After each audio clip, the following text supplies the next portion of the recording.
Msemaji wa serikali avamiwa vibaya baada ya kauli zake za kishenzi kumuhusu Polepole. Hujambo na karibu kwa taarifa zetu za Kenyascope. Ikiwa ni mara yako ya kwanza hapa, kumbuka kusubscribe. Kauli ya msemaji mkuu wa serikali Gerson Msigwa kuhusu suala la watu kupotea au kutoonekana imechochea taharuki kubwa mtandaoni na kuibua mjadala mzito unaotikisa anga za kisiasa na kijamii nchini Tanzania. Akihojiwa na East Africa Radio mnamo Oktoba tarehe 13, Msigwa alisema kuwa madai ya watu kupotea ni michezo ambayo haijaanza leo, akisisitiza kuwa sehemu kubwa ya taarifa hizo ni za uongo ambazo tayari vyombo vya usalama vimebaini ukweli wake. Kauli hiyo ilionekana kama kukejeli maumivu ya familia zilizoathirika na matukio ya kupotea kwa ndugu zao na imezua hasira na majonzi makubwa kwa Watanzania wengi. Mitandao ya kijamii ililipuka kwa maoni, wakosoaji wakimtuhumu Msigwa kwa kuzungumza kwa dharau katika jambo linalohitaji huruma, umakini na majibu ya kweli kutoka kwa serikali. Miongoni mwa walioguswa zaidi ni mtoto wa mwanasiasa mkongwe Wazi Wasira ambaye alieleza wazi masikitiko yake, akisema kuwa serikali haipaswi kutumia kejeli katika masuala yanayohusu maisha ya watu.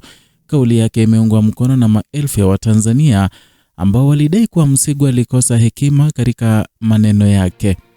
Aliyekuwa waziri wa zamani wa Chadema John Heche naye aliibua mjadala mkali baada ya kueleza kuwa historia haitasahau kauli hiyo, akiongeza kuwa familia zilizopoteza wapendo wao bado zinateseka huku zikisubiri majibu kutoka kwa mamlaka husika.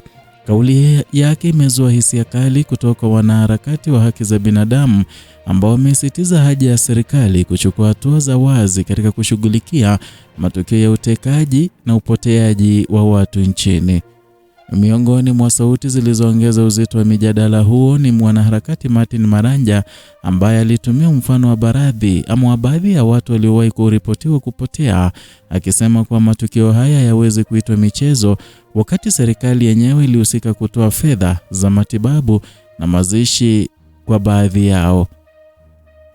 Hata viongozi wa dini hawakubaki kimya. Askofu Amos Bandekile Mwamakula aliitaka serikali na Msigwa binafsi kutafakari upya kauli hiyo, akisisitiza umuhimu wa huruma, toba na uwajibikaji katika utumishi wa umma.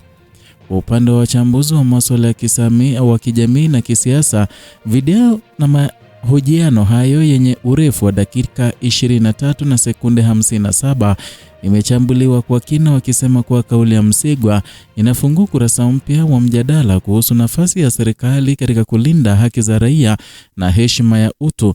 Wengine wanaitafsiri kauli hiyo kama ishara ya pengo kubwa la maadili na huruma katika uongozi wa umma.